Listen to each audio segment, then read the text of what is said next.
Welcome, everybody, to Sunday mornings at the Marxist Library. A quick reminder before we start, this session is being recorded. The video of the session will be available within the next few days, both on our YouTube channel, which is ICSS Marxist, and on our website at ICSSmarx.org. My name is Alan Miller, and I'm a member of the program committee that organizes Sunday mornings at the Marxist Library. I'd like to start off by reminding everybody that we always welcome your input, feedback, and suggestions for topics and speakers. You can sign up for our mailing list and contact us through our website at ICSSmarx.org. That's ICSSmarx.org. Before the pandemic, we met at the Nebo Proctor Marxist Library, located in Oakland, California. Since the pandemic, we have conducted our sessions online via Zoom, which has allowed us to open up our programs to the entire world. We plan to resume our in-person sessions at the Nebo Proctor Library in Oakland soon, while continuing to put our programs on Zoom as well. So, as well as our local participants and speakers from the San Francisco Bay Area, we now have guests and speakers from all over the US and from other countries as well. They endure the time difference to join us. So welcome again, and good morning, good afternoon, good evening, and even good night to you, wherever you may be joining us from right now. For over 15 years, Sunday mornings at the Marxist Library programs have been a platform for diverse presentations on a variety of topics. This meeting is a comradely forum for political discourse and debate. The opinions expressed here are those of the participants, and they do not necessarily represent those of the ICSS or the Marxist Library. However, we are united in our respect for the work of Karl Marx, and we believe that his work remains relevant today. Our motto is taken from Karl Marx's 11th thesis on Feuerbach, quote, "The philosophers have only interpreted the world in various ways. The point, however, is to change it." Our session today is Eyewitness Report on Donbass region and Russia. Our speaker today, John Parker, traveled to Donbass region of Eastern Ukraine on April 27th as part of a fact-finding mission organized by Struggle-La Lucha newspaper in the US to gather eyewitness observations and testimony from Lugansk residents. John was a candidate for the US Senate on the June 7th election. I voted for him, by the way. He is the coordinator of the Harriet Tubman Center for Social Justice in Los Angeles and is on the organizing committee of the Socialist Unity Party. John will present for about 1 hour, followed by a short break for announcements, followed by about an hour of question and answers from participants in today's session. We really feel that this is an important session. This is probably one of the few opportunities you're going to have to hear from somebody who actually traveled to the region and spoke to the residents of the Eastern Ukraine. So John, welcome to Sunday mornings at the Marxist Library. Thank you very much for having me in this great forum here. We hear you fine. Oh, great. It's good to talk to a lot of fellow travelers here. Well, you know, when I ran for the US Senate recently, June 7th, right? Yeah. I wanted to talk about many more domestic issues. I was, as I said during the campaign, that, you know, we're forced to deal with the international issues also, especially when they're about US imperialism, because that force makes every domestic issue, from racism to colonial attitudes to women's struggles, LGBTQ struggles, every issue is made 100 times worse by the aspect of imperialism. One, by the tremendous amount of reactionary ideas it foments, and two, by the taking away of vital resources that could deal with those economic and social issues we need to deal with. So if we're to deal with one of the primary contradictions threatening all of our multinational, multi-gendered working class, that especially will have a greater impact on oppressed communities in regards to the denial of funds for COVID in order to fund this proxy war in Ukraine. We have to deal with this issue. So this issue was one of U.S.-led NATO war, which is horrifyingly pushing us towards World War III. For the sake of continued NATO expansion, and expansion that's doubled in the last 20 years. And that doubling has concentrated its expansion encircling what used to be called the Soviet Union, and now Russia, with the most belligerent and violent military alliance in history. That's the NATO member states that are approaching, expanding eastward, surrounding it, and right on its borders. And the coup in Ukraine in 2014 was orchestrated with billions of US dollars from especially the National Endowment for Democracy. It includes military training of fascist forces by the US for the replacement of the democratically elected government for a regime supporting US NATO interests. And it's some of those same players, especially the neo-Nazi forces, that hold the military and significant political power in Ukraine, and whose selected leaders are calling for Ukraine to become a NATO member state on the borders of Russia. And only this time, the NATO member state has said it would be willing to carry nuclear weapons, and those weapons would be controlled by a military that is significantly controlled by fascist Nazi regiments of the Azov Battalion, Right Sector, Aidar, C-14, and others. So just imagine if the Taliban in Afghanistan had the means of the US and paid and trained Al-Qaeda for an anti-US coup in Canada, then promised them the possibility of nuclear weapons, and those weapons would be controlled by Al-Qaeda. What would the US do?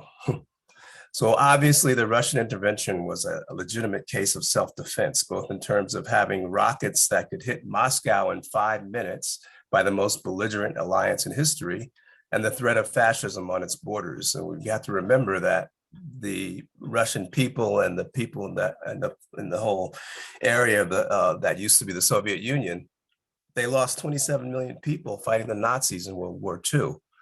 So now on February 22nd, about 100,000 Ukrainian troops were at the border of the Donbass region, where the majority Russian-speaking population live. And it has to be remembered that these people had already suffered 8 years of terrorism, rapes, and bombings by the Azov Battalion, who led the Ukrainian military in that region. So this troop buildup and increased bombing of the region by the Ukrainian military was the beginning of the Ukrainians refinishing the job of genocide, a humanitarian crisis in the making. And this is why the people of Donbass region actually pleaded for the assistance of the Russian military to protect their children from being slaughtered by a military powered by the US imperialists with weapons, training, and tens of billions of dollars. I think from 2004 up to now, it's going to be almost $100 billion that went to the Ukraine. And this is the context that's left out and distorted by the Pentagon and its other military arm when imperialist war is being pushed, and that's the corporate media, which has a history of lying about war.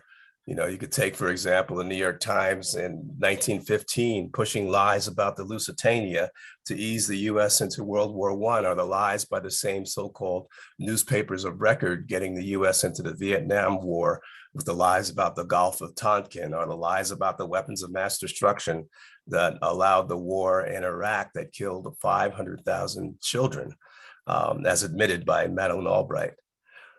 So people might say, well, what about this crazy Putin? Well, what does the US do when it wants to promote wars? It vilifies its latest target countries by vilifying the heads of states of those countries and make the conflict all about them and not US war strategies.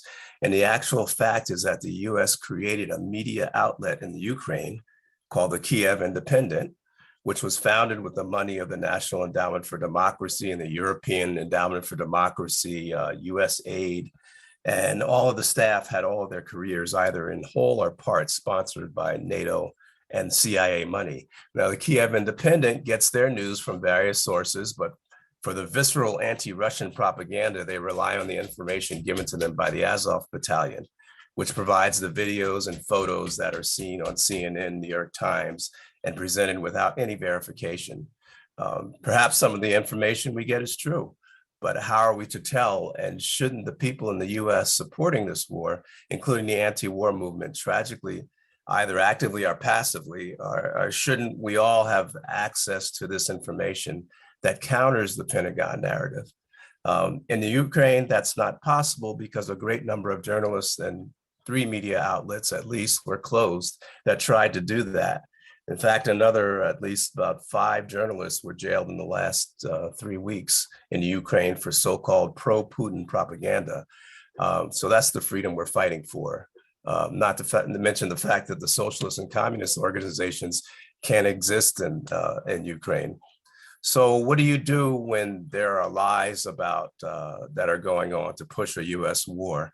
And there are lies that are being told about a faraway place that nobody has any access to information to other than these corporate media sources. Well, one thing you have to do is try to delegitimize the folks who are giving you the information, which we've done by talking about their past lies from the Ukraine, from the wars in Iraq and Lusitania and all of that. The other thing, sometimes you have to go over there and present other evidence, and that's what we had to do. And on April 27th, I began a trip to the Lugansk People's Republic in the Donbass region as part of a fact-finding mission organized by the Struggle-La Lucha newspaper in the United States to gather eyewitness observations and testimony from Lugansk residents, some of whom I found were living in shelters near the front lines of the war. And you can hear these loud blasts there, which are a constant reminder of the artillery of the Ukrainian military, targeting, believe it or not, apartment buildings nearby and hopefully continuing to miss some where we were at. This trip wouldn't have been possible if not for our friends from Borotba, who we've been collaborating with for 8 years. Borotba was founded in 2011 and was in the process of becoming a political party, but the maiden coup in 2014 interrupted that process. Now, when I first got to Lugansk, I went to a religious conference, and I'm going to try to attempt to share my screen now. If I can do, let's see here. Photos and share. Okay, so this is one of the, when we first got to Lugansk, there was a conference of religious. You have to switch to the image. We're seeing your navigator. Oh, let's see. Switch to the, oh, gotcha. Yeah. Okay, let's try this again. So that should be right there. Still don't see it. There you go. See the photo? Okay. So this is a conference when I first got to Lugansk. It was a conference of various religious leaders from parts of the Ukraine, some in Russia, the Grand Mufti, folks from the Greek Orthodox Church, and others. And the topic of discussion was how to fight the fascist ideology that's growing in Ukraine as a result of the tons of money that the US has put into and training, empowering these forces in the Ukraine. So that was the topic of the conference. And it's just interesting that I bring that up because we were told by many, even in the anti-war movement, that this is really not an issue. And that that's just propaganda from Putin. So why don't you shift over to back. We can see a blank screen right now. We're not seeing your image. Okay, let me see. I'm sorry. So I should have said not share.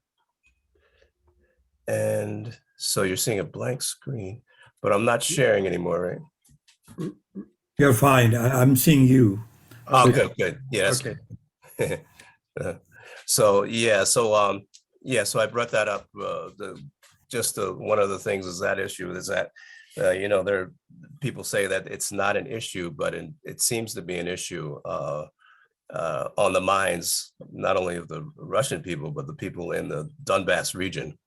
And this is a region that was decided to get its independence after the 2014 coup. As a result of these Nazi forces that were gaining gaining in the parliament, and also being appointed as mayors and governors. And more importantly, I guess, is that they were being put in as police forces, and they became official parts of the military, leading the military. While passing through Russia on the way to Lugansk, I spoke to progressive and socialist and communist organizations at the Moscow May Day celebrations and a commemoration of the Odessa massacre on May 2nd. And I also interviewed visiting journalists from Belarus who were covering the May 9th Victory Day parade, commemorating the defeat of the Nazi Germany and honoring the 27 million Soviet people who died fighting fascism I spoke about before. Everybody should consider that in today's vilification of Russia. The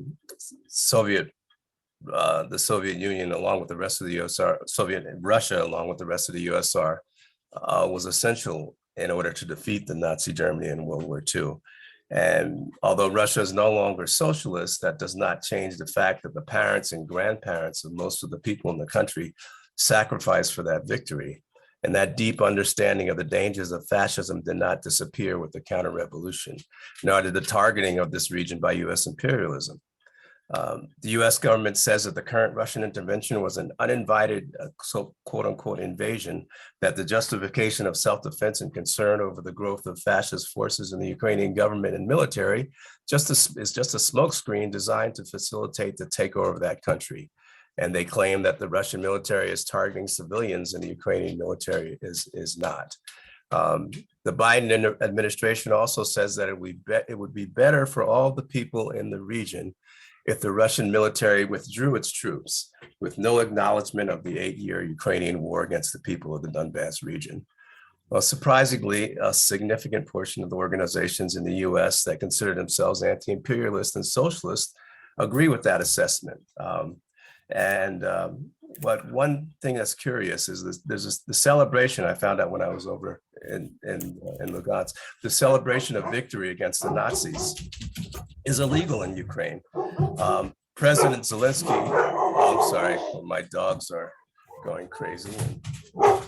They're trying to occupy my block over here.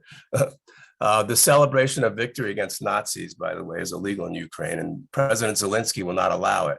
I know the irony is unbelievable, but the fact remains celebrating Victory Day in Kiev and anywhere controlled by the Ukrainian regime is illegal. In spite of Zelensky's announcements during that day, celebrating the defeat of the Nazis, he gave lip service to the day for cover. But the fact is that there was a curfew in place and that day to discourage it, any kind of protest. And while I was in Lugansk, I asked someone what would happen if I were to have a sign celebrating Victory Day in Kiev. And the answer was that in about 5 minutes, I would no longer be carrying that sign and probably be taken to prison. But, perhaps that's just a quirky policy meant for public safety. So I wanted to dig a little deeper. And I'm going to show you a couple of videos. One of the videos deals with that. But before I deal with that, I went to right close to the front lines. There was a shelter called in Lubizny in Lugansk.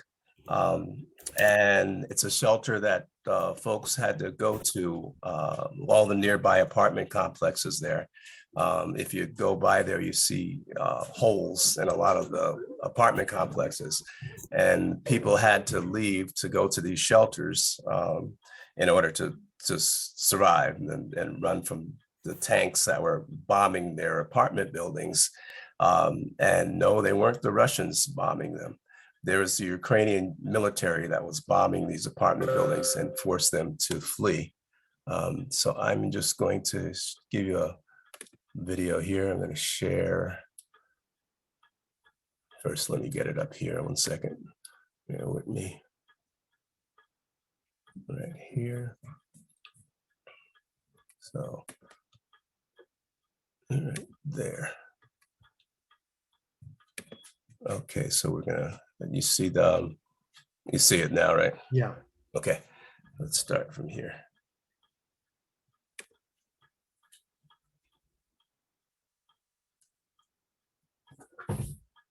And the dogs were very frightened, and people were very frightened, and they ran out from these burning houses and shouted, "What are you doing? We are Ukrainians." Но это не помогло. Сами солдаты подходили, улыбнулись и отворачивались от горячих голов. Вышла и я. When people began to run out on the streets and shout, "Don't do this, we are Ukrainians," the soldiers just laughed and hid their laugh and turned their faces from this burned house. And she went out from her house because she wanted to understand who exactly shot in her house. And her house was on the edge of this city.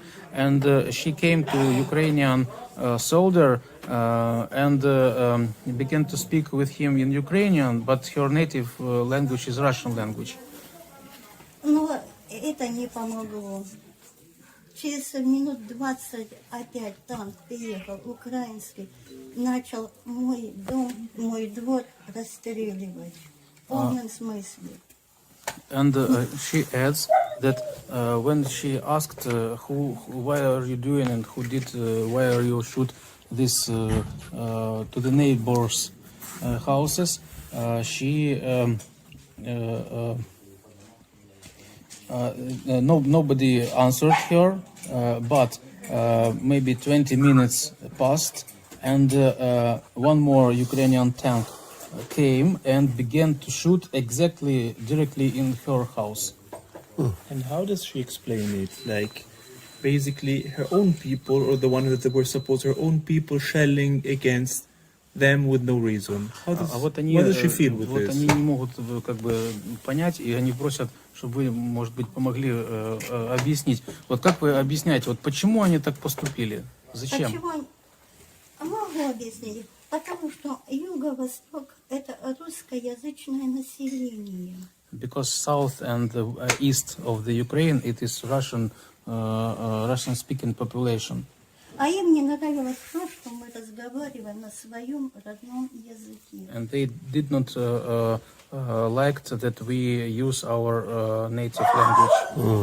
Все школы, все садики перевели на украинский язык. All schools, all kindergartens were changed their program to Ukrainian program. Но детей мы дома учили своему родному языку. But their children were taught in the homes by Russian language. She have no relatives and двухкомнатная квартира. her bomb was shot in her house and it burned, and everything that she has is just these things. This is all her property, and she feels very big ache, and she cried that she have no relatives, no family, and she have no place where live. And this lady tries to support her and say, "Don't cry, everything will be okay. are your new family. Вы очень большой молодец, что вы поддерживаете морально, конечно. Okay. Yeah. So that was in Rubizny, and now the woman that you saw at the end who was trying to console the other woman was she runs that shelter, and she was kind of appointed to run it reluctantly. She didn't want to, but people trusted her, so she runs that shelter. And I have other videos of showing a lot of the aid that was coming into the shelter from Russia.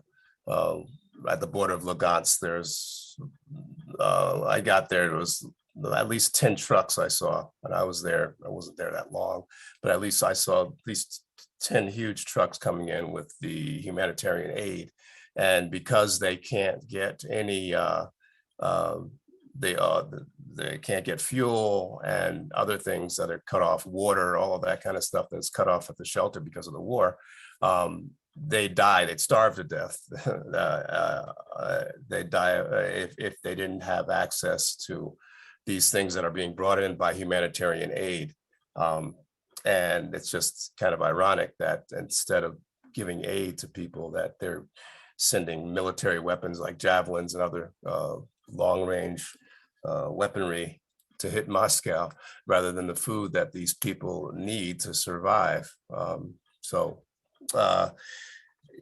That's one thing. And then so I wanted to also show another video on that's in Rubizny. Now we went to Krymskaya, and we talked to some people about these, particularly some of these women, about the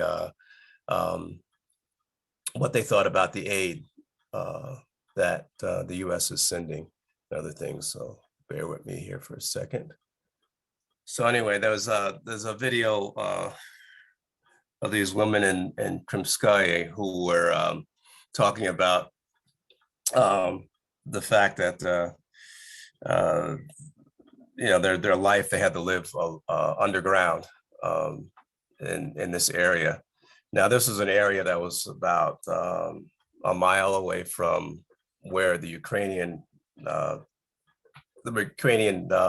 military had occupied for over 8 years or so. And if you looked in that area, you saw the houses were destroyed, roofs were destroyed. That's an area that was, that the community that had lived there, the civilian population had lived there. And that was being bombarded by the Ukrainian military. And it was they called it like the highway of death in Iraq. There was like a road of death where they were constantly being bombarded. So they had the population had to leave. So over here in Krymskaya, I was talking to the women who had just recently, after February, the Lugansk People's militias and the Russian soldiers had cleared out the Ukrainian military, and so they were able to come out from underground or come back to the area. And just talking to them about what it was like under the occupation of the Ukrainian military. And I wish you could see the expressions on their faces when they were talking about it. A lot of them didn't even want to mention what was going on. And they said that the military that was there, the Ukrainian military was there, they weren't all Nazis, of course, but they were being led by Nazis. They had mentioned the right sector in that particular instance. And I said, how do you know that they're from the right sector? Well, they were saying, well, we could see the patches on there, the black and red, or so patches on their sleeves and things like that. And they said they would do some things like they would humiliate the Ukrainian soldiers and make them get on their knees and beat them, and to kind of indoctrinate them into becoming fascists. As I said, it was very interesting how they were doing that to their own Ukrainian military. But they said definitely they were the ones who were in charge of the forces there. Then we went to a monument that was there of the people who had died in the patriotic war against the Nazis. And then it was kind of a small village in Krymskaya, but about 200 of their people had died there, and there was a monument. And it was a very proud communist I was talking to, who was talking about the pride that they had of this area and what they had done. And they were and I specifically asked folks there and folks in the shelter in Rubizny what they thought about the Russians being the Russian military being there. And by the way, the Russian military came to the Lugansk region after February 22nd. But before that, it was just in Lugansk, it was just the Lugansk People's Republic, Lugansk People's Militia that was fighting. And they did have advisors from Russia, but the Russian troops came in February when they were asked to come. I know they give the impression that the Russians were there all the time and occupying this thing, but no, that they came after February 22nd. And they came, from the request from the people of the Donbass region. It was interesting when I asked some of the women there if they, what they thought about people sending aid to the Ukrainian government and thinking they're helping the Ukrainian people. And there was a word, had it on here. There was a word that they used, which translated from the Russian, it means stupid. And they were saying that, people should not send their aid to the Ukrainian military. It's not going to help them. They said they're not sending things to help us, humanitarian aid and all those kinds of things. They're sending weapons that they're using against us.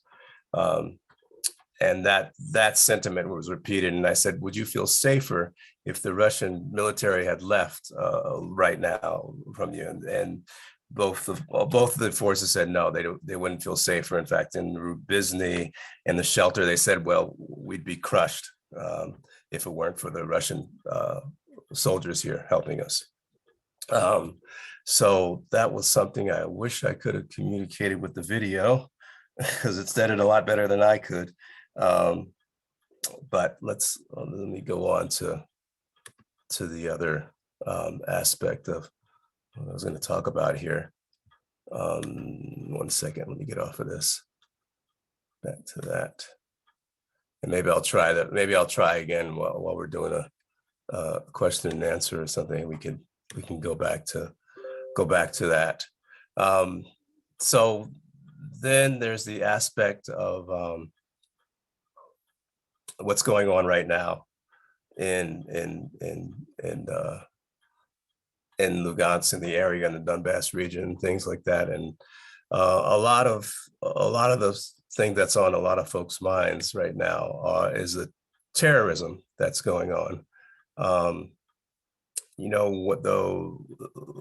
few months ago, in the World Federation of two people from the World Federation of Democratic Youth, there was a campaign to get their release from Ukraine, because a lot of folks were being gathered up. Anybody who's had any kind of sentiment that was saying that they said sounded pro-Russian, or that was justifying the intervention of Russia.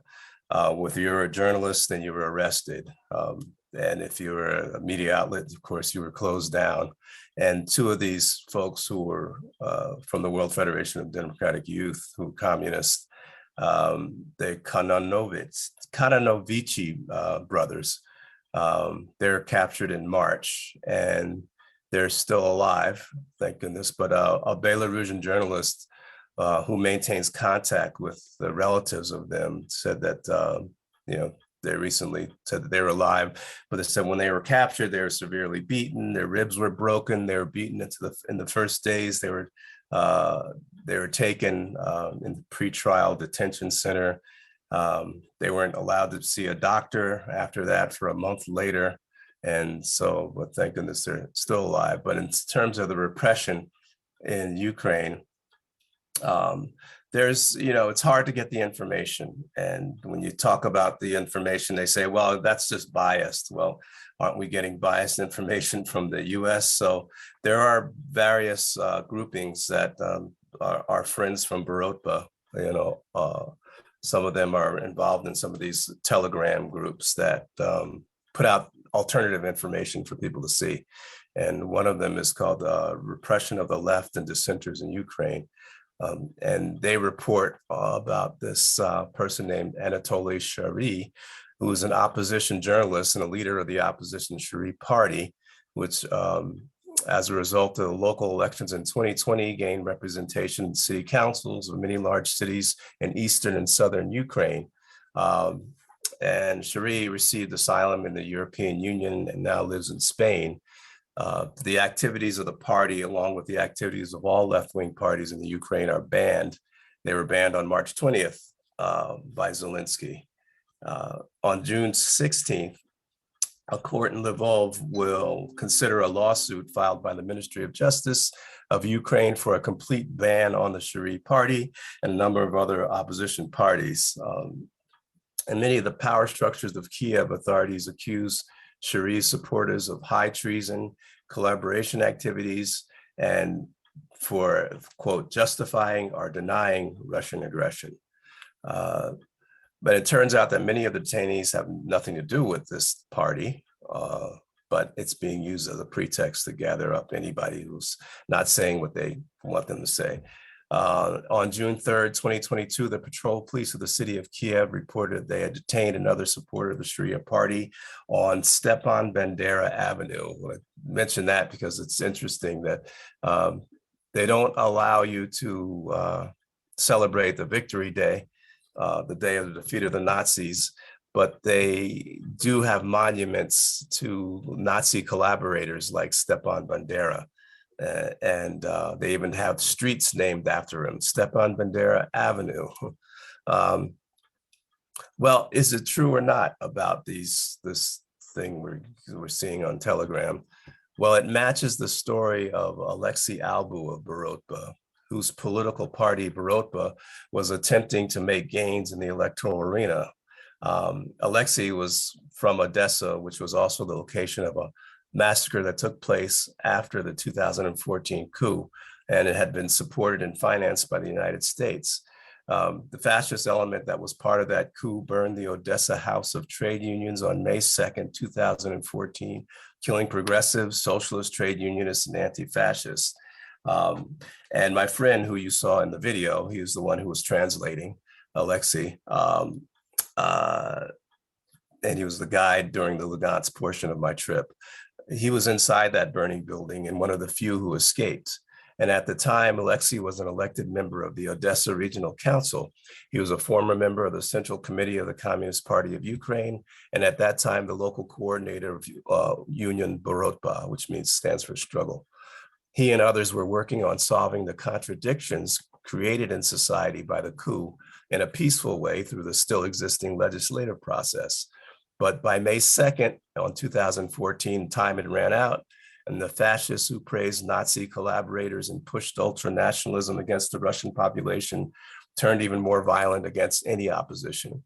Political repression and jailings were on the rise by the coup government, and 6 days after the massacre, Alexei found out that he was to be arrested, and he and his family then fled to Crimea, where they felt safe, and he later went to Lugansk to continue his political work, but had to separate from his family for 4 years.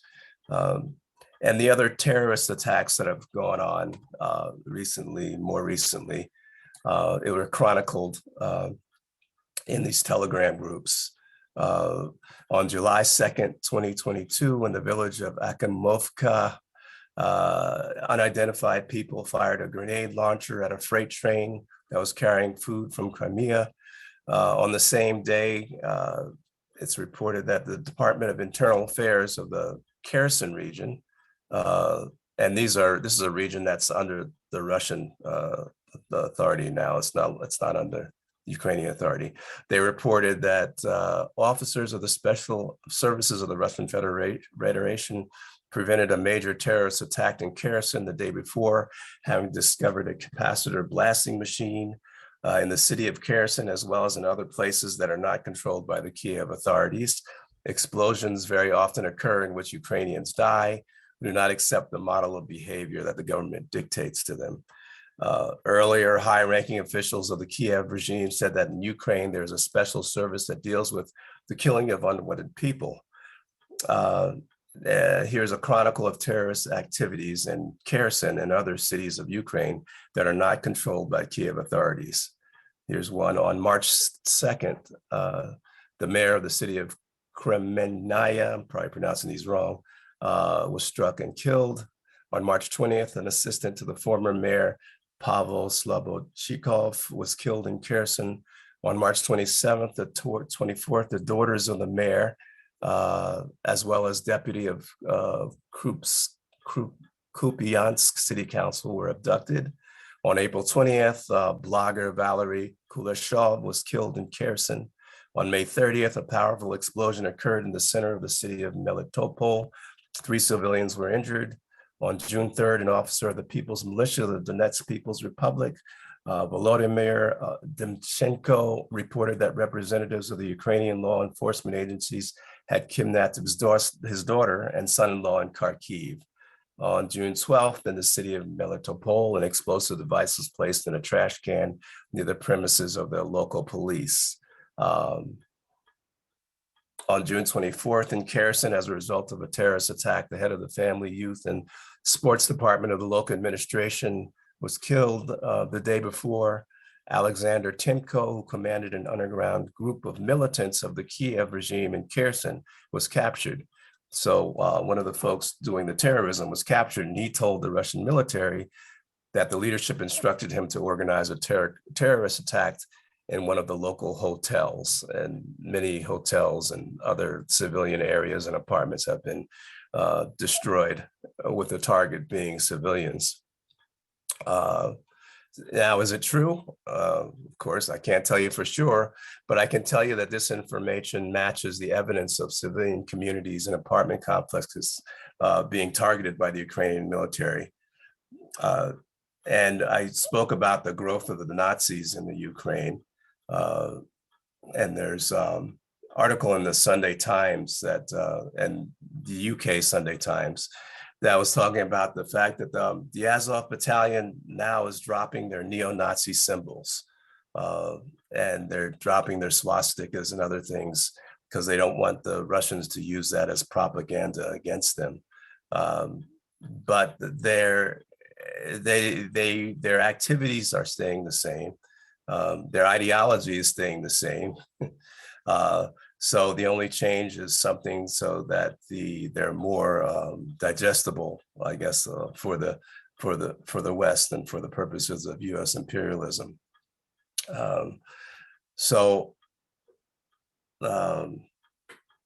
Like we said, is it true? Everything that's being said on these Telegram groups, even though these are sources that we've worked with, so we kind of trust them more than we trust CNN. Well, we don't know if it's true, but don't people have is it important for others to get the information that is contrary to the information that we're getting that constantly push war, and we see over and over again, through the mass media, through Hollywood, through many other things. And the question of the U.S. Responsibility for these terrorist acts, there's a lot of things. If you go on you can see that there are sites on the dark web that are selling now many of the weapons that the U.S. is giving to the Ukraine. If you got some cryptocurrency, say you have some Ethereum in your digital wallet, guess what you can buy? You know, those Javelin missiles that Biden so proudly sends to Ukraine? Well, many of them are ending up on, I have a picture of it, but I can't seem to show my screen correctly. They had a picture of this Javelins that are being sold, just like you're buying something on Amazon, and you can see them pictured and sold for a price. If you can pay the price in Ethereum, the cryptocurrency Ethereum, then you can get yourself some of these javelins.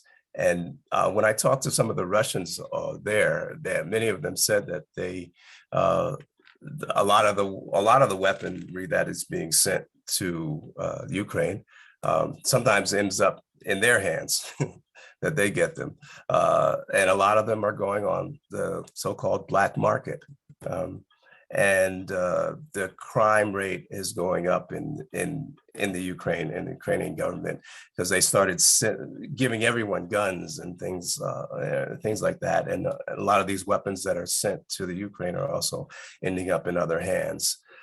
So the terrorism that's going on right now, a lot of it can be put on the doorstep of the Biden administration with the weapons that we are paying for with our tax dollars. So these are the things that are not being considered, and when they're talking about the war in Ukraine. And hopefully I can get some of these other videos up, but you know, we have a lot of things that we're dealing with right now in this country. We're dealing with an inflation rate that's the highest it's been in 40 years. And that's making a tremendous amount of suffering with our class. The food prices, everybody knows, the gas prices, all of these things because of many issues. I mean, one of the main reasons is that the United States, the ruling class in the United States, the monopolies in the US, decided they want to invest in whatever's going to give the highest return in profit. And so you're not going to get the highest return in profit if you have money for bridges or roads or those kinds of things. You have a higher return in profit if you are gambling on Wall Street with whether it's cryptocurrency or whatever kind of financial assets you can invest in to get a higher profit. It doesn't help society, but it increases their profits. So right now we have a supply chain problem, not a demand problem, but a supply chain problem of, for instance, cars. We can't get the pricing of used cars is going way up because there the supply chain problems and those kinds of things.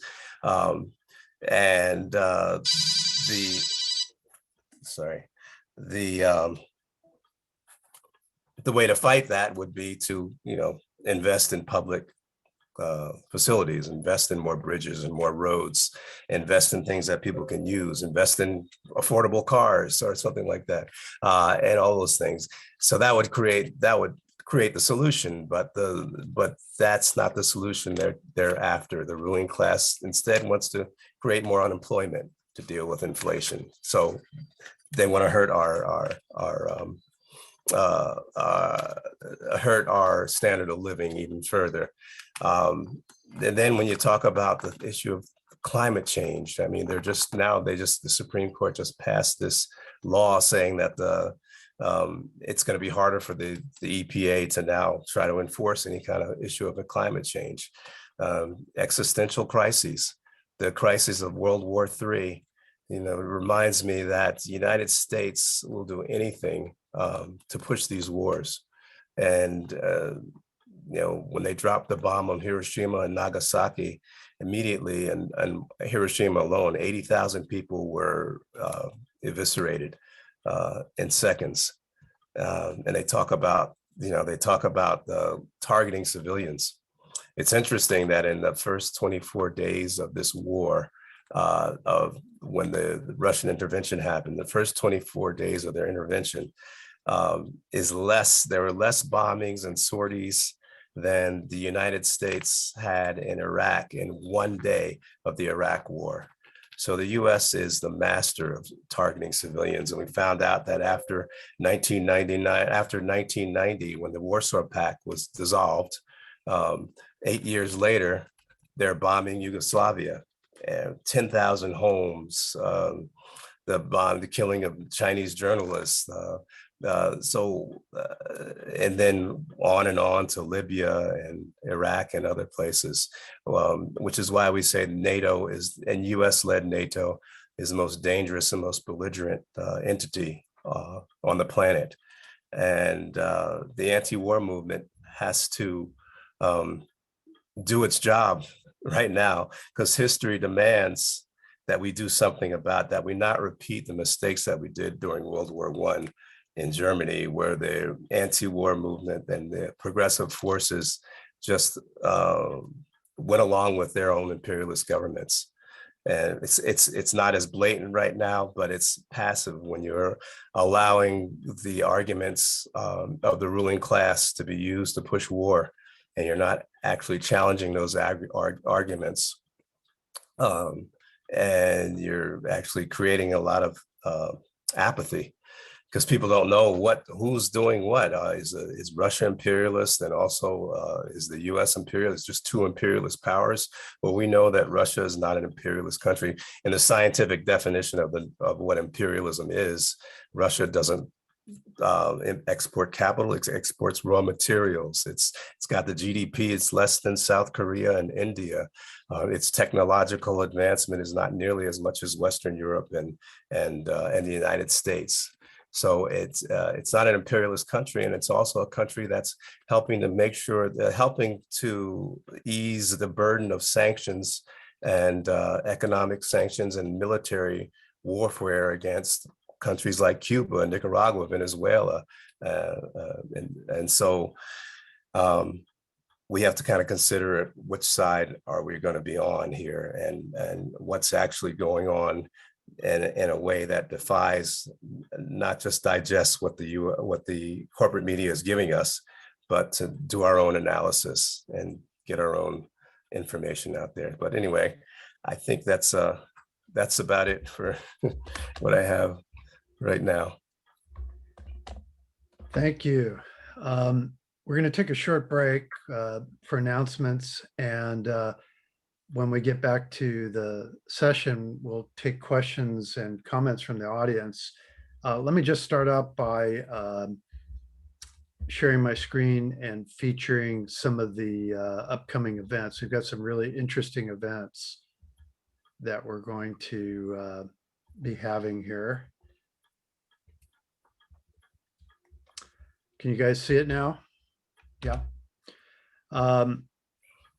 Next week, we're going to have a presentation, Pink Tide Rises in Latin America, Cracks in the U.S. Imperial Facade. Roger Harris will be speaking. Roger was at the Workers' Summit in Tijuana during the Organization of America's Summit in Los Angeles last month, and he's going to be reporting back on both the People's Summit in Los Angeles and the Workers' Summit that he attended in Tijuana. So that'll be next Sunday, July 10th at 10:30 a.m. Pacific time. Following that, we have a very interesting and unusual presentation. Dr. Vladimir Kozin, who is a military analyst and based in Moscow, is going to be speaking on the did Russia intend to take over the Ukraine with its special military operations? So this will be one of the few opportunities that you will get to actually hear a representative of the Russian government presenting information, their side of the story as far as what's going on. So those are the next two that we have in place. So with that, what I'd like to do is just take a quick, have a quick fundraising break with Richard, if you'd make an announcement about fundraising, appreciate it. And let's allow everybody to unmute themselves. Go ahead, Richard. Thank you, Alan. Yeah, I'm sure after that very important presentation, people will want to support the work of ICSS. I'm going to put in the chat some information about how you can support ICSS financially. And that information is also available on your email announcing the meeting, and also on our website. There's a button you can press, icssmarks.org. So please be generous, and thank you very much for your support. Okay, so what we'd like to do now is shift over to the Q&A part, the interactive Q&A part of our program. And what I'd like to do is ask people to go to your Zoom window, to the reactions button, and click on the reactions button to raise your hand. And we'll call on people, we'll try to call on people in the order in which hands are raised.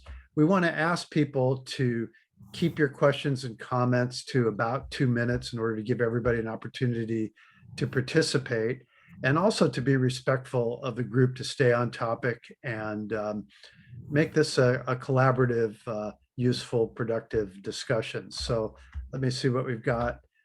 Wow, we've got a couple. I didn't see the hands go up, but let's start off with Richard Wright. So if you would go ahead and unmute yourself and ask your question, followed by Nina and then Raj. Actually, it was Nina first and then Raj. No, that's okay. We'll go ahead. Okay. Just to be Go ahead.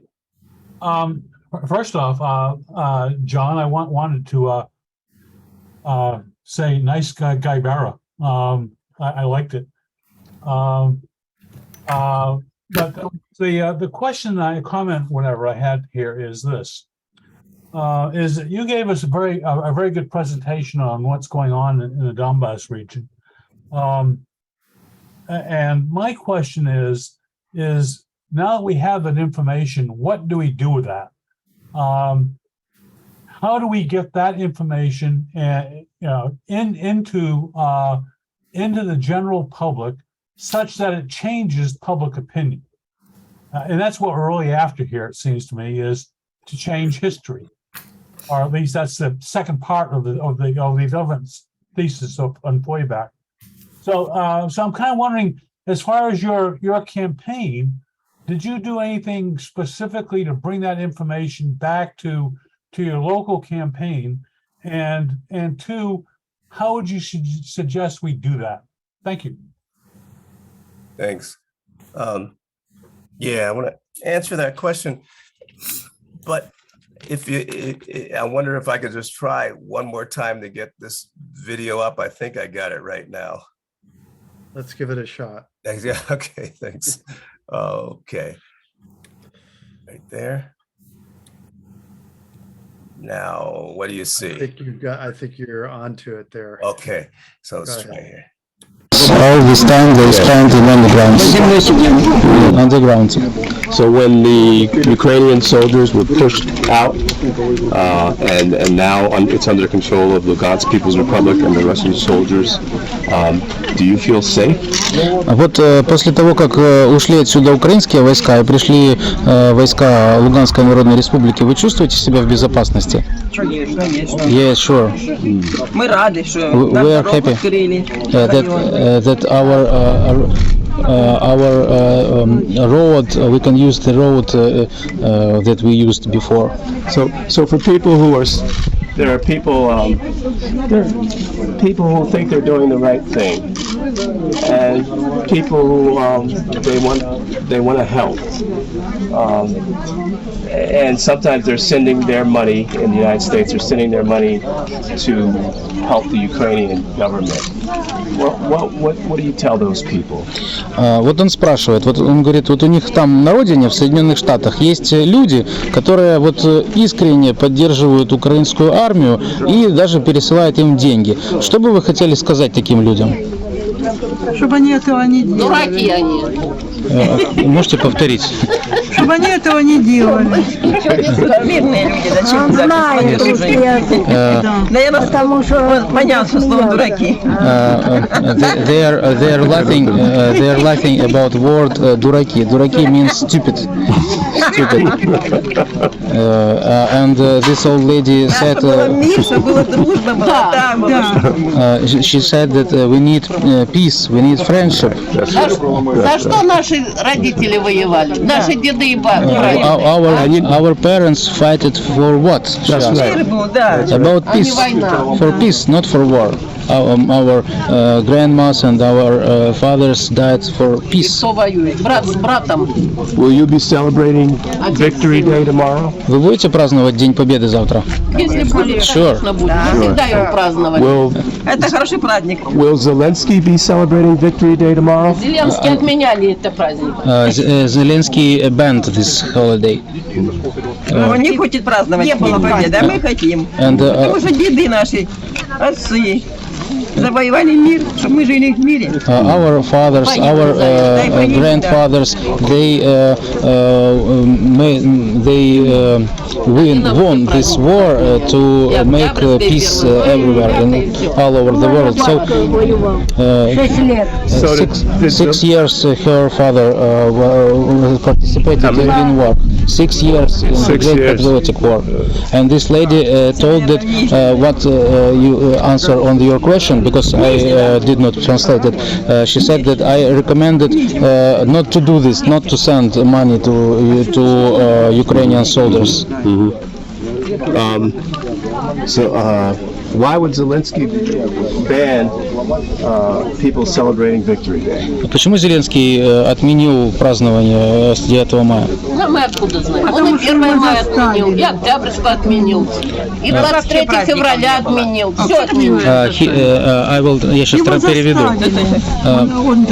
They said we don't know exactly, but he banned every our celebration. For example, 1st of May, the May of Great October Revolution, the day of 23rd of February, this creation of Red Army, and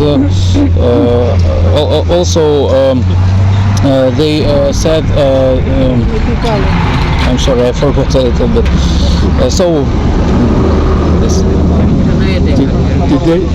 Did you notice any neo-Nazi groupings, Azov Battalion, or any of those kinds of fascists when the Ukrainians were here? Were there any of them fascists?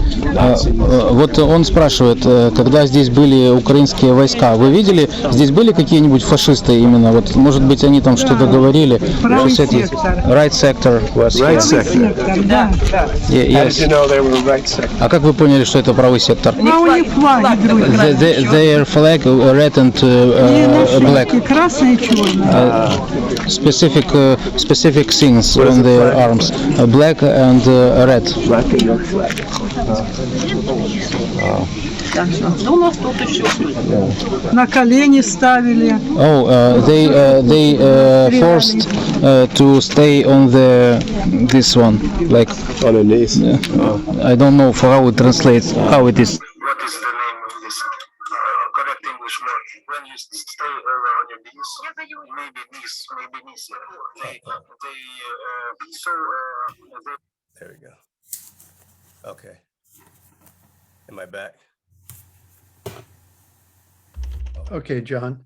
Do you have any comments or anything in addition Yeah, to so Richard? that's it. There's more, but I know we want to get the question and answer and stuff. So, there's also a photo when we went to one of the areas that the Ukrainians had left, and you could see on the wall the swastika, the black sun symbol, the symbol that was actually used by this also by this person in Buffalo, who was inspired by someone who was in New Zealand who has contact with the Azov Battalion.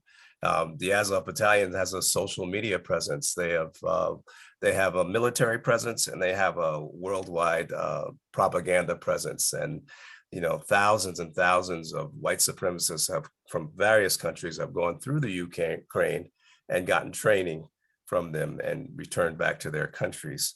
So that's just one of the other aspects of what's going on there. So to answer the question about the what we did, what kind of tried to use the campaign, I came in pretty good too. I mean, I got about 5 times more votes than I'd gotten last time I ran for U.S. Senate in California. I got about 105,000 votes, and I came in 8th out of 23. It's interesting though, in California, it's the top 2 that get to go on to the other election. This was the primary, so they create that. So now there's no way third parties can get in there, because as one of the top 10, I probably would have been part of the debates and things on to run in the Senate, but that's not possible now. So basically just the top 2. But anyway, 105,000 people got the message, and the message we tried to send was one of talking about how this war is affecting the domestic issues, not only inflation and other things, but COVID. I mean, there's a direct connection between how Biden was using, they used $16 billion, and it's probably more than that now, but $16 billion that was earmarked for COVID recovery was squashed, and they used that money for Ukrainian military. Biden there's a couple of federal programs to fight COVID. The ARPS program and the CARES program. One was started by Trump, one was started by Biden. And these programs have money earmarked for COVID relief that goes to the cities. And unfortunately, cities like San Francisco here in California used 62% of that money to go to the police. They instead of going to COVID, they went to the police. And that's happening nationally. In fact, Biden went to New York to talk to Eric Adams, the mayor of who loves cops who commit genocide. He talked to Eric Adams and he said, "Don't use the COVID money that we're giving you for COVID. Use it to hire more cops." And we seen, just recently, more of evidence of the racist genocide the cops are committing against Black and brown communities. There's examples every day. But anyway, we're making those connections of how this war affects the daily lives of people here today in a negative sense, and why people should not be opposed to this war and continue fighting against these policies like that, especially the Supreme Court has just changed the reality overnight. And these are things that have to be enforced, but also to understand how the Democratic Party enables this reaction, not only by sending money and encouraging fascism in there, but also encouraging the fascist acts of the police and Black and brown communities, how it encourages the disregard for the welfare of working people here in this country, whether we're talking about immigrants or COVID or everything. It's the Democratic and Republican parties work hand in hand to secure the status quo. And the only way for it to change is if we build a movement that is the motor force of real change that we've seen, from the immigrant struggles to the civil rights movement to the women's movement. It's the movement in the streets. It's people using their labor power, the power that they have, because we're the only force that creates value in the society, and which means their profits can't happen if we act. We have power. We just have to realize what our power is, and that's one of the main messages we try to build. Sorry. Okay, next is Nina, followed by Raj. And go ahead, Nina, unmute yourself and ask your question.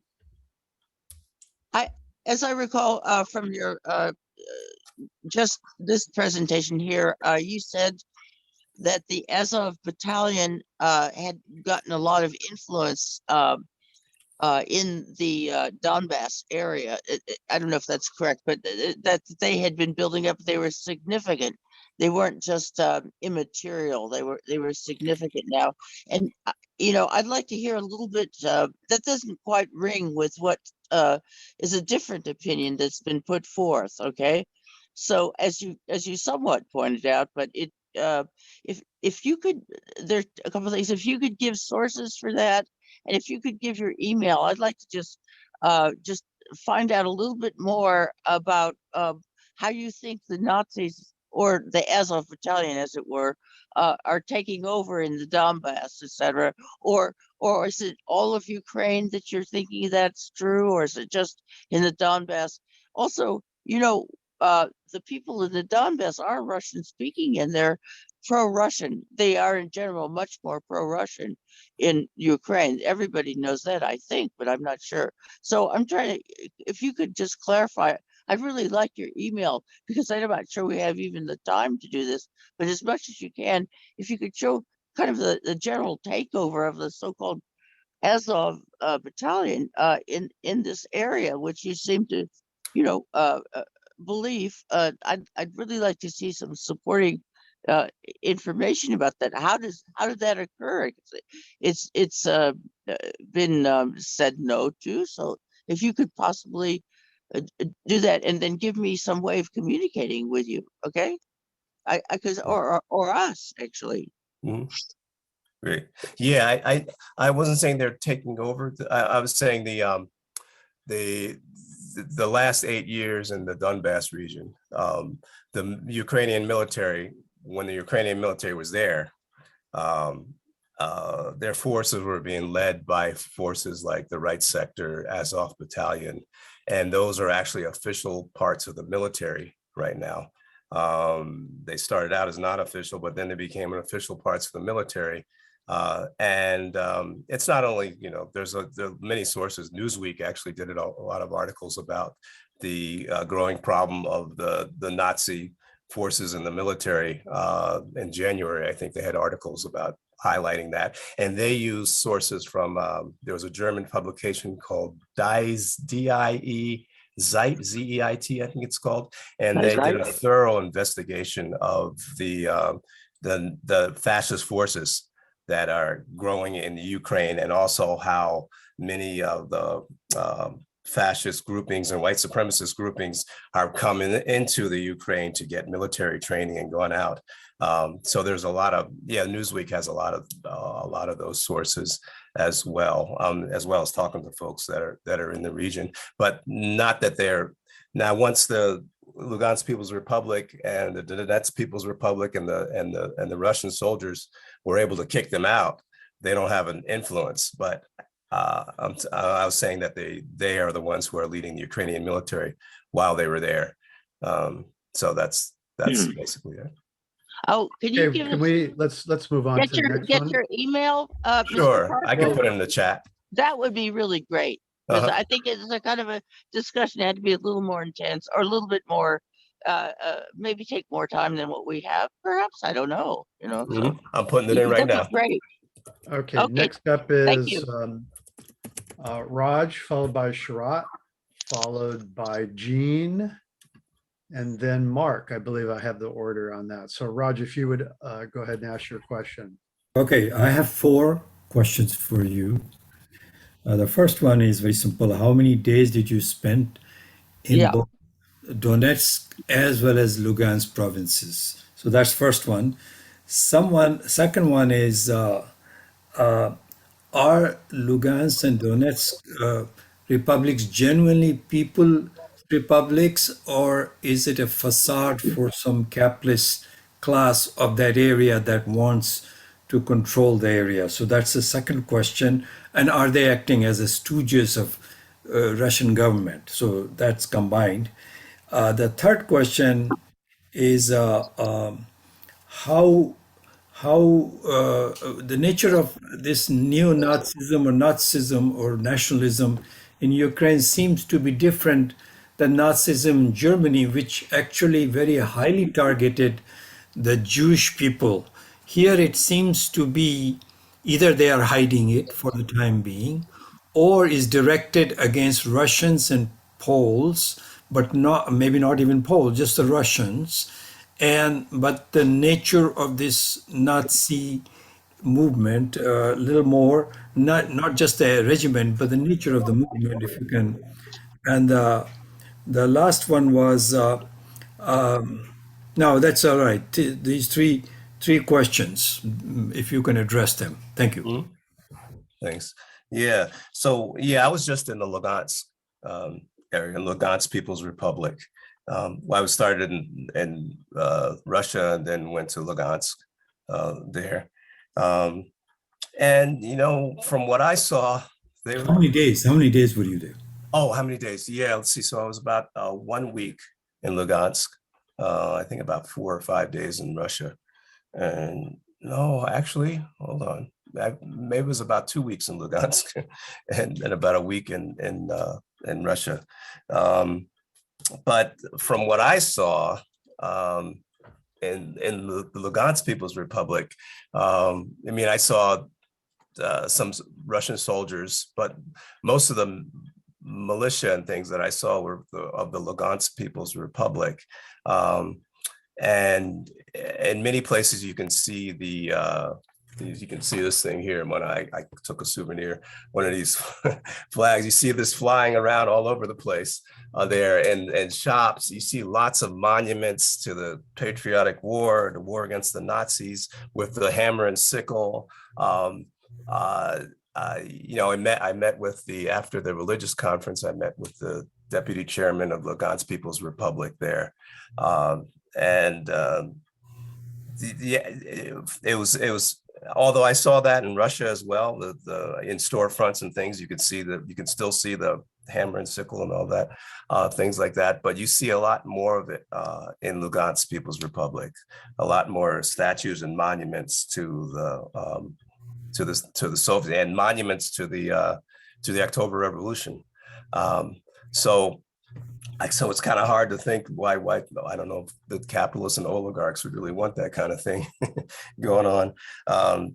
So that's the impression that I had received, and from the people that I talked to and the folks in Borotba who've been struggling there for 8 or so years, and they're socialists and communists, so that's that. And then I forgot to mention, as the one before was saying that it's mostly in the Donetsk regions, it's Russian-speaking population is the majority, but there are Ukrainians there as well, like the people we saw in the video, that woman who was talking about in the video. And it seems like the nature of the Nazis these days is you can't use the same rhetoric that you used in order to, if you want to exist and you want to try to convince folks. It has to be different in different places. Like for example, the Proud Boys in the United States, there are some Black members of the Proud Boys. So they have to kind of change their rhetoric to be able to fit in. So now they're saying in the Ukraine, now they're saying they're against the Russians. I mean, I think the Russians in Ukraine, I think they're both of Slavic origin, right? But they're saying that type of Slavic origin is low, it's lumpant, they're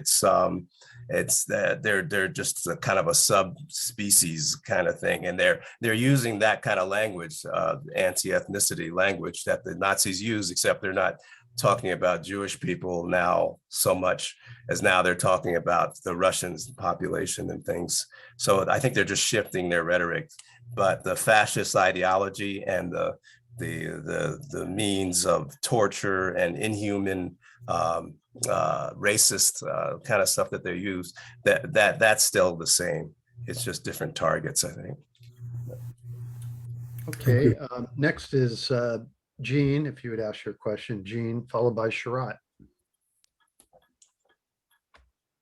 Go ahead and unmute yourself, Jean. I just unmuted myself, and thank you so much for this. I really appreciate people who get out there and bring us back news on what's going on in the Ukraine. And also, it's good that we do have access to various sources, not only the mainstream, but here alternative news, and then we have international news from Al Jazeera, CGTN, and others in China. So that's good. But my question is has to do with, I see this, what's going on there is just the latest phase in U.S. imperialist attack on the peoples of the world. And I'm particularly concerned because what's listed usually is after Russia, then China. And my own background academic has been in Asia, and I have relatives in Taiwan. So this is something of great concern for me. And I wish if you could address this issue partly in terms of China's support or China's relationship to Russia. They did issue a joint statement. And secondly, the larger threat that United States poses towards China, partially over Taiwan, but in general. So that's my general question is China next? And what's your comment on that? Yeah, that's a great question, because it really is, it's a great observation, because it's a great motivation for them right now, because, you know, it's the IMF and World Bank are no longer the biggest force in town these days.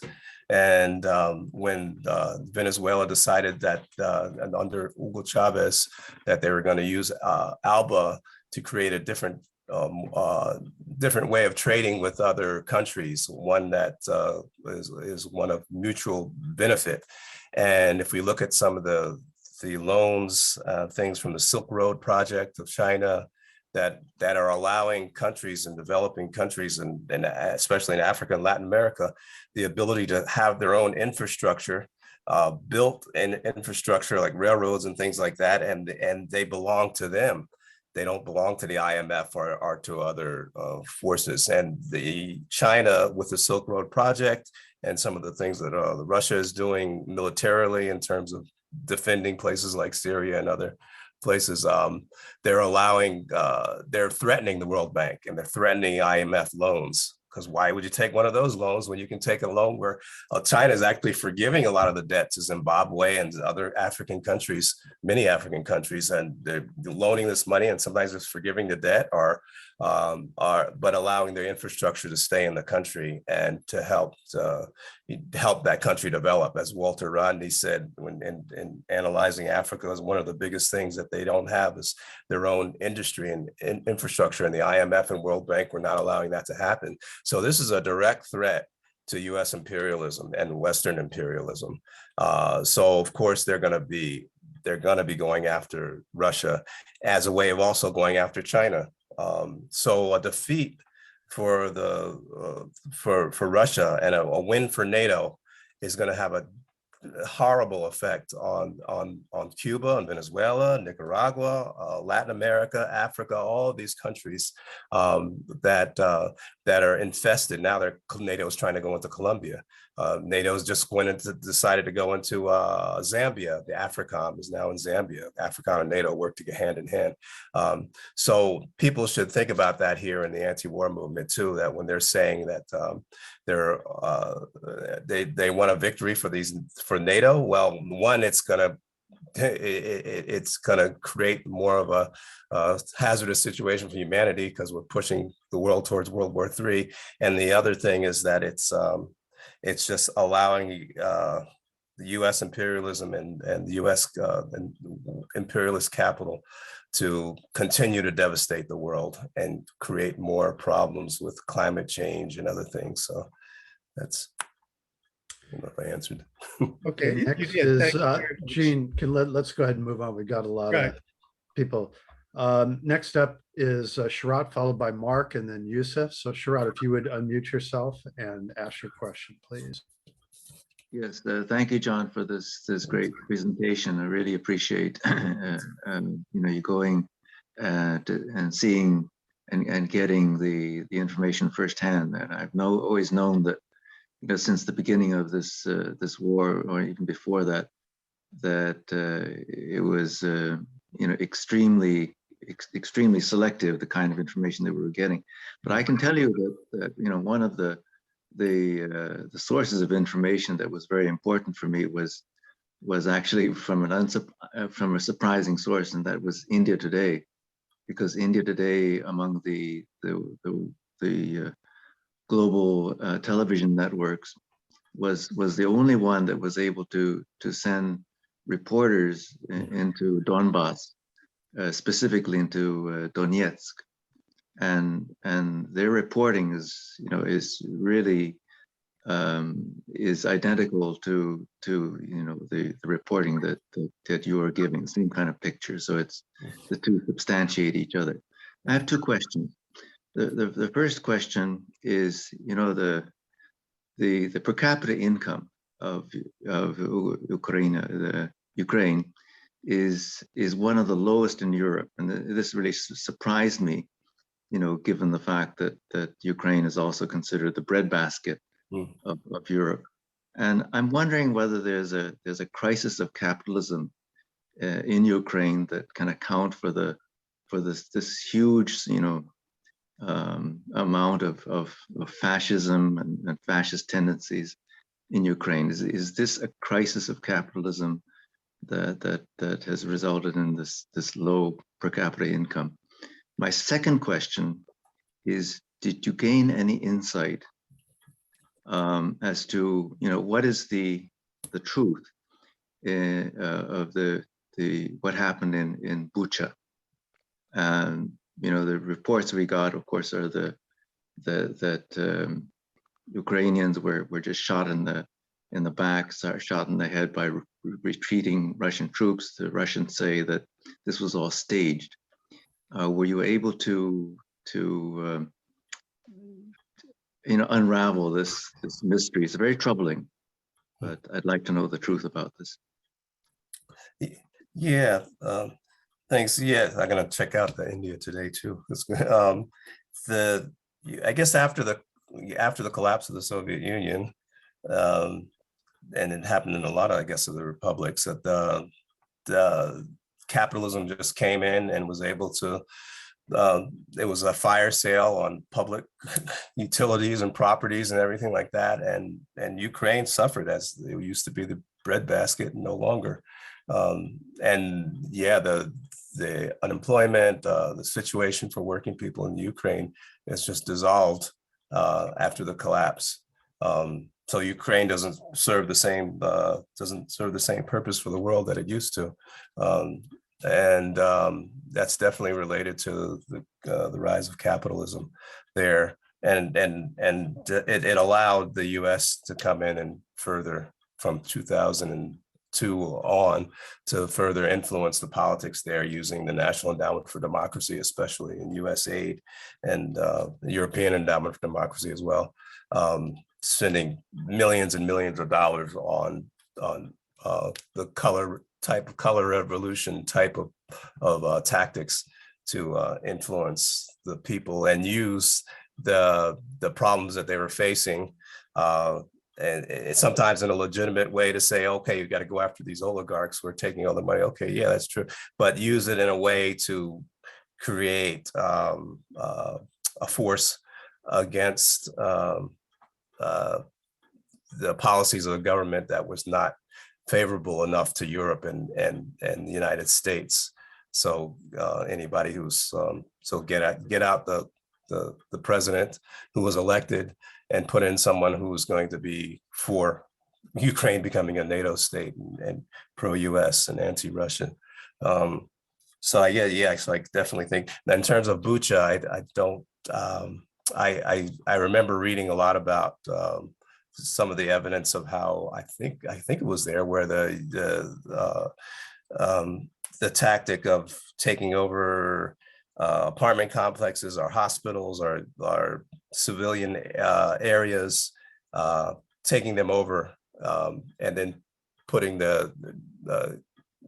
either getting the civilians out or staying there and using that as a military thing and then as a target so that the Russians would engage with them, and then people could say, oh, you're attacking civilians. But I didn't get any more information on Bucha. I'm sorry.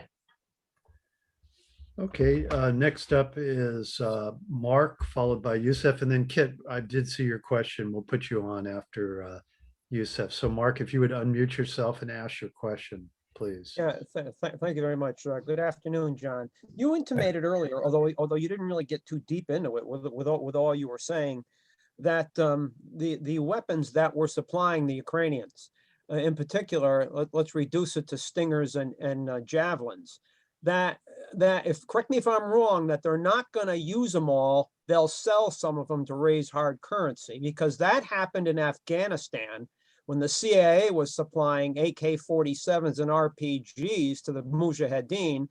And then Charlie Wilson comes along and says, that's not good enough. We got to give them blowpipes and stingers. Now, some of those blowpipes and stingers that were supplied to the Mujahideen, and these people are traitors, they're opportunists. Some of those wound up in Chechnya, Bosnia, Iraq, Iran, Syria, Lebanon. I mean, even if you go back, I mean, we seem to have a track record of this with this country. Go back to when the French paratroopers were surrounded at Dien Bien Phu. The Viet Minh were using 75 millimeter American field pieces on 105 millimeter howitzers that Mao got when the Nationalist Army surrendered in 1949. You want to comment on that? Yeah, I mean, we saw some other evidence of, we went to some areas in, where there are artillery that were US made with guns and things that we saw some guns that were taken that were US made guns that Lugansk People's Republic had taken over. So yeah, there many people are saying that these weapons are getting into the hands. I don't know if it's the government doing it, or selling it, reselling them, or someone else reselling them. But like I said, you can go you can buy them on the dark web. You got the cryptocurrency to buy them. So they're not all landing in the military. So that's been, I've heard a lot about that going on. And the other thing they export too is not only guns, but terrorism and terrorists, like you said, in Afghanistan. You know, the byproduct, the ISIS and Al Qaeda from that in Afghanistan, and it's interesting. They talk about it's for freedom. I just saw this show called Old Man. That's a TV series with Jeff Bridges and John Lithgow, and they were talking about Afghanistan and how they were fighting. They don't mention the Afghan Democratic Republic, the revolutionary government of Afghanistan that they were fighting against. They say, oh, they were just fighting the Russians. When actually the Mujahideen were fighting against the revolutionary government that was giving women rights for the first time. And 10 years before the Russians came in, the US was supplying, under Carter, supplying weapons and military through Pakistan and Afghanistan. So they export. So the problem of gun proliferation and weapon proliferation and terrorist proliferation, it's at the doorstep of the United States. Well, just one more aspect of this. I remember in doing research on this when Mao was interviewed by a journalist in 1943. And this British journalist said, well, I don't see any, he's looking around, I don't see any foundries, I don't see any factories. Where do you get your weapons? And he said, my factories are in England and the United States. Right. That's what he said. Yeah, well, Point well taken. They'll sell you the rope to hang themselves with too. So. Right. Right. Thank you. Thank you. Okay, next up is Yusuf, then we'll get Kit, and then we have Norma after that. So Yusuf, if you would unmute and go ahead. Thank you for your excellent presentation. Thank you. Well, I don't have any personal knowledge of the situation, so, but I do have quite a bit of knowledge about the peace movement in the US, and you touched upon its efficiency of going along with the demonization, reducing conflicts to the demonization of a leader, and so the US peace movement has performed rather poorly. I think some dated to the intervention in Yugoslavia. I would date it to the first Gulf War on Iraq, and the imperialism has sort of learned from the past to appeal to sensibilities, liberal sensibilities, and I think has successfully and unfortunately won over quite a portion of it and manipulated it. They usually say, well, let's not send troops, US troops at least, but they provide they go along with much of the ammunition of the war machine, the propaganda ammunition of the war machine. Do you have, and I know your party is an outstanding, one of the outstanding exceptions to this. So could you elaborate on the what I feel is the poor state of the U.S. peace movement? Yeah, I think it's a little bit of opportunism, a little bit of cowardice. You know, they have plenty of information in the past of how, you know, the U.S. has lied and the Pentagon has lied, and the corporate media as the tool of the Pentagon when there's war. They're blatantly on their side, and so there's lots of information about that. But I think some people are afraid of their funders, you know, taking money away from them because there's such a huge barrage of this vilification of Putin and Russia and things. So they're kind of afraid to speak. But that's when it's really important to speak up, to try to counter that, because it's such a dangerous situation. But there are people that are caught up in it, and they see a lot of this information, and they say, well, okay, well, we got to do something to help these folks and these children and things like that. But I would just, you know, ask folks to just think about the people who they don't talk about in the Donbass region for the last 8 years. And then that was one of the reasons we wanted to go over there, to show people that these are real people who have been suffering and under these horrible atrocities and this almost genocide. And when you're thinking about the Ukrainian people, think about when you think they're one of the two main things as well, the Russians are invading, and there is no Nazi problem. Those are the two big key things to challenge. And so one of the ways to challenge it is to say, okay, look in their eyes. Look at if you were being attacked and for 8 years, and your children are being sacrificed, and you're trying to protect your children, when you ask for help? And so that's one of the things we wanted to humanize this thing too, to say these people in the Donbass region had a right to ask to have their children protected, and a right to ask for help.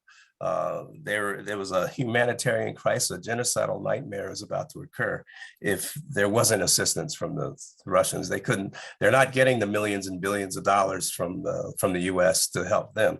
So, and the other thing too is when they're thinking about vilification, whether it's Saddam Hussein or Gaddafi or anybody else, think about what the U.S. military, what the U.S. presidents have done.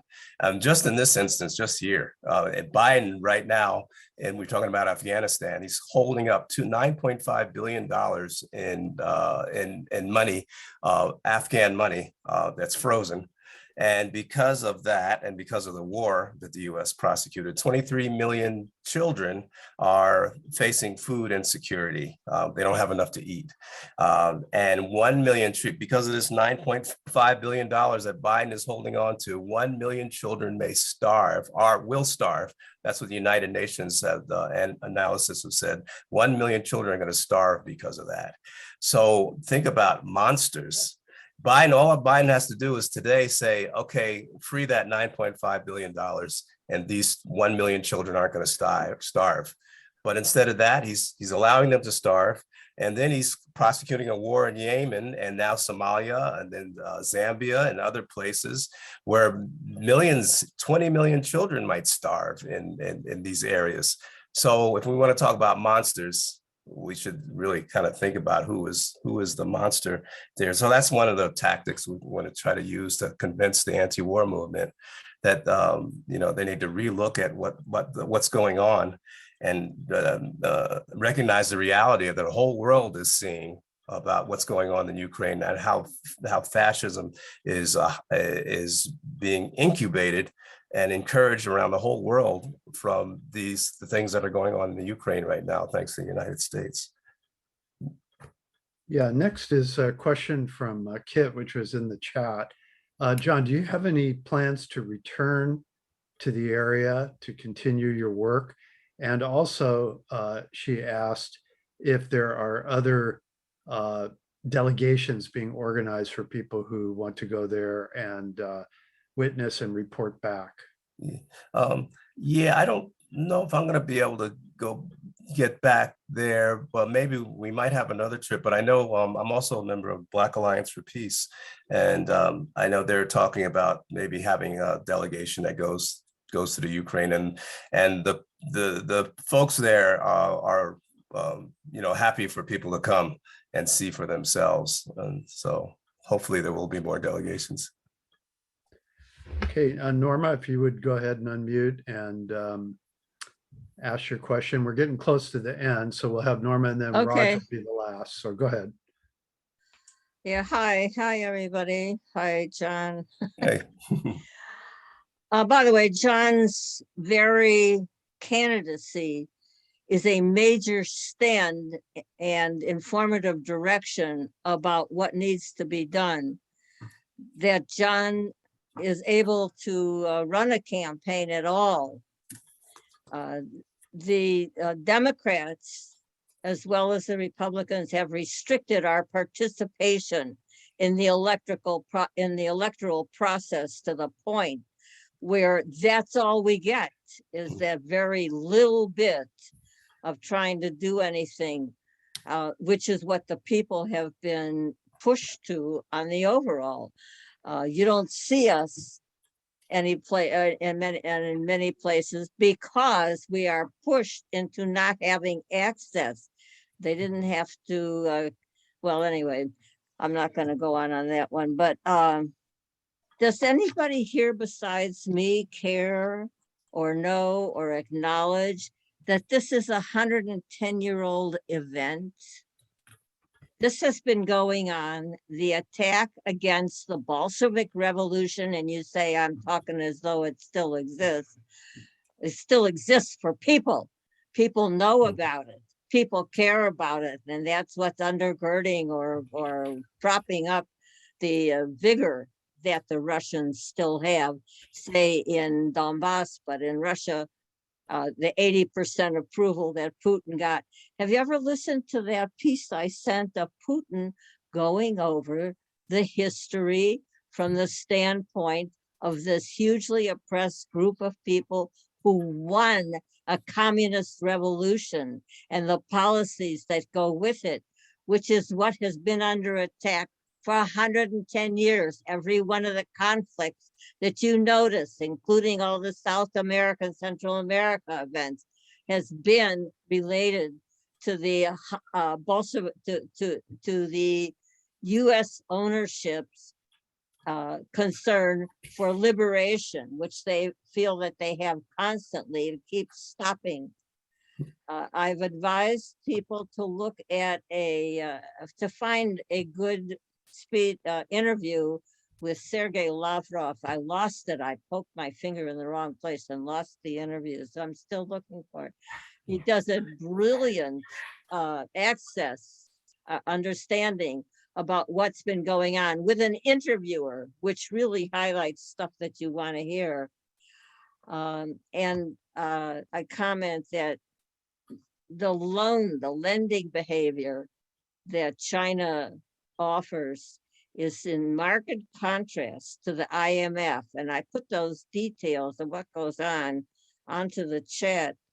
The IMF raises interest rates on their loans, enforces renewing the loan because the deadline for payback is now here. And so we're going to recreate the loan, including all the unpaid fees and the Norma, charges. we have to move on to the next question. Give John a I'll chance to just, respond. and the charges for late fees combined to make a brand new loan at exorbitant amounts that will never get paid back by these people, which is capitalism's favorite game. John, if you have a I'll do it quick. But yeah, and in addition, they also demand the IMF demands wage cuts and cuts in social services. Oh yeah, all these things. You know, it was really heartening to see in Russia, though, that the Bolshevik Revolution is still alive and well in the people's minds. And the second largest party, of course, is the Communist Party of the Russian Federation.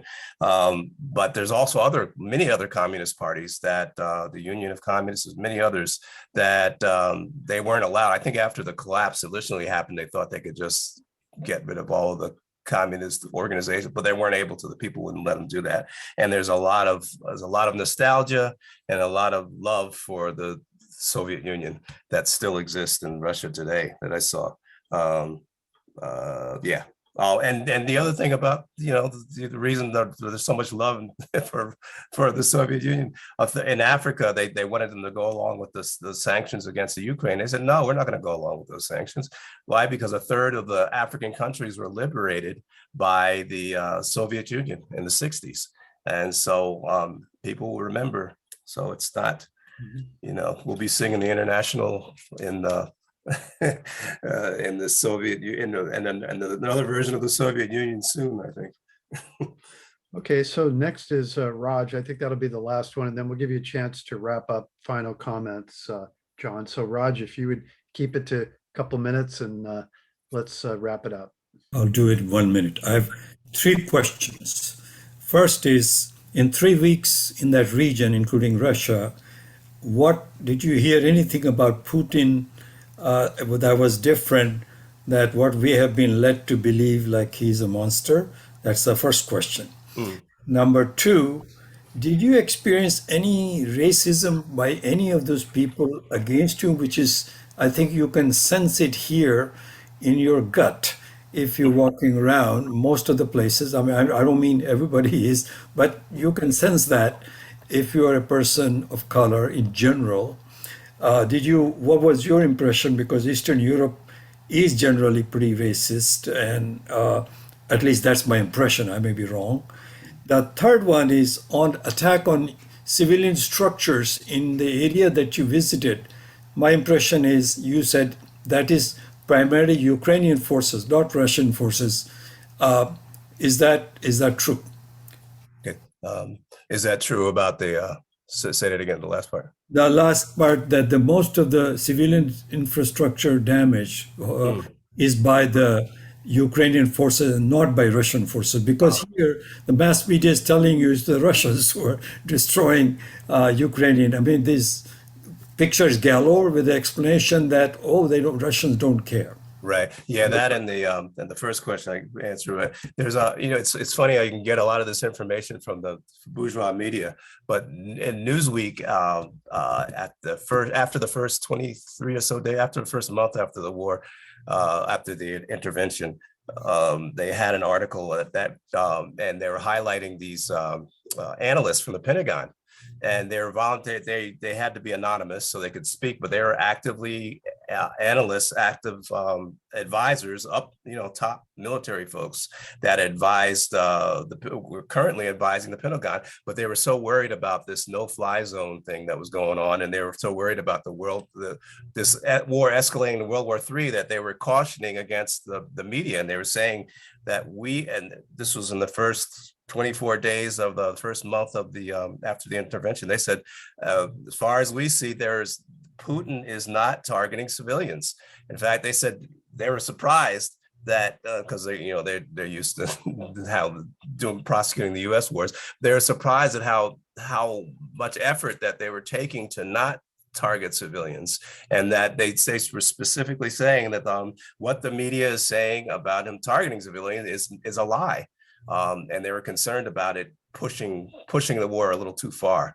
And folks, and so anyway, there was that was from, geez, I don't know when, but if you look up Newsweek, it's in the Newsweek article. Maybe it came out in January, February, March.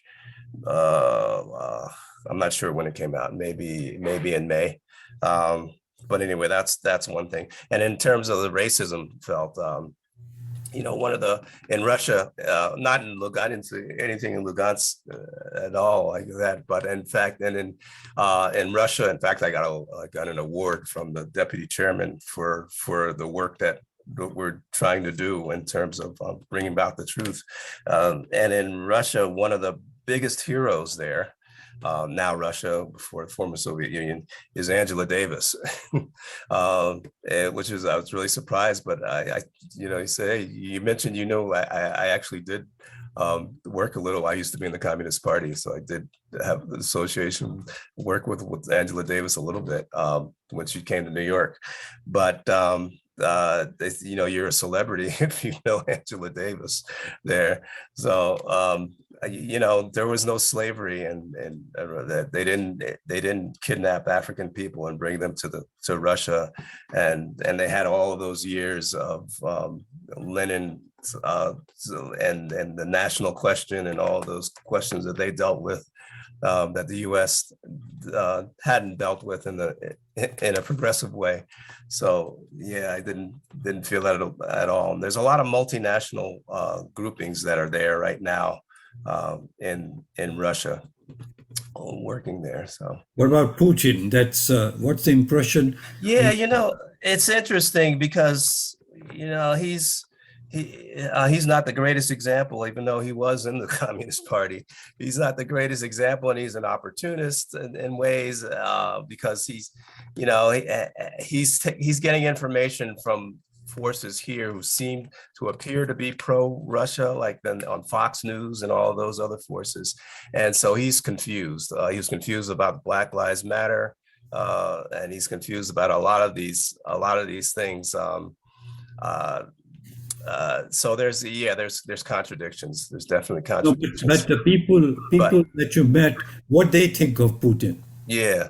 Well, of course, that during this war, and people in Russia, they feel like he's a hero. And the people in Lugansk are very appreciative of the help that he's giving. But in spite of the contradictions too about Black Lives Matter and other things, it's the African countries that feel like they are allied with him. They feel like he is working with their interests, and they're not wrong about that, because as much as Russia may wanted to be a part of the imperialist world, they're not, and their interests are aligned with the interests of the non-imperialist world as well. So whether they like it or not, they have to they're on the right side of history.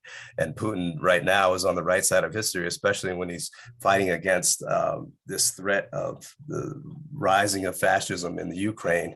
Once again, that area of the world is the one that's going to be the bulwark against fascism. So in that sense, he's on the right side of history.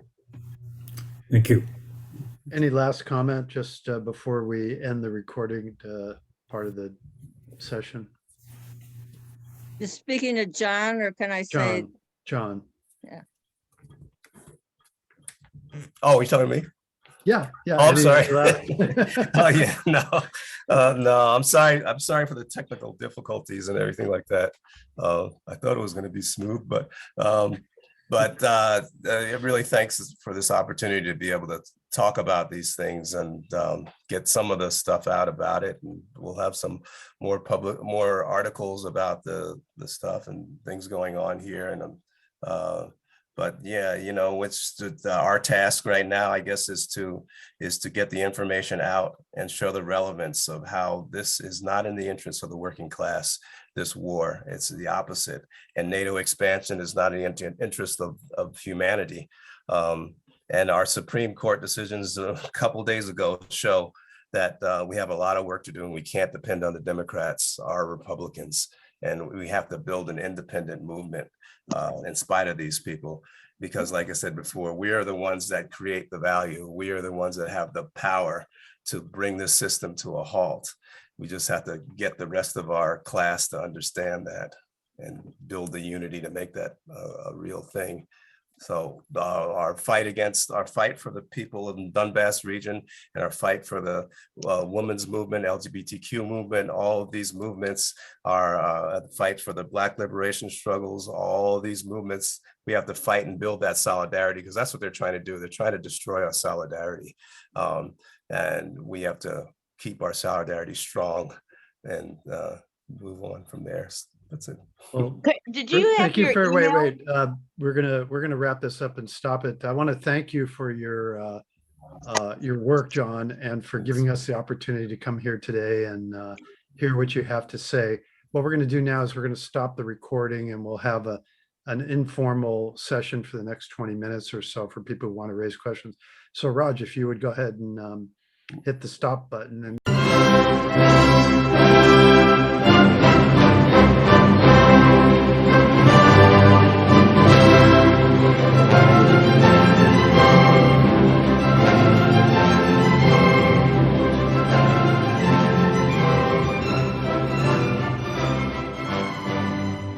Institute for the Critical Study of Society at the Libre Party Marxist Library receives no corporate funding, nor do we have any paid staff.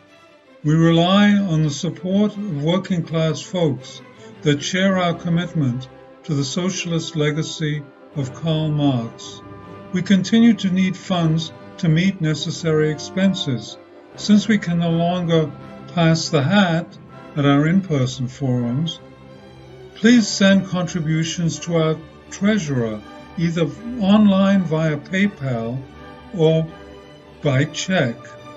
The PayPal ID is ICSS Sunday, SUNDAY, @yahoo.com, and the name is Richard Fallenbaum.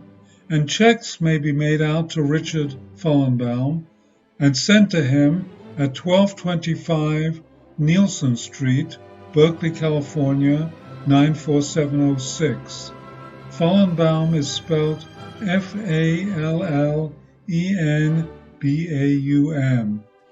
To donate directly to the Marxist Library, send a check to the Libre Party Marxist Library at 6501 Telegraph Avenue, Oakland, California, 94609, or directly or donate online at www.paypal.me/npml. For information, write to npml at marxistlibr.org, and the website is marxistlibr.org.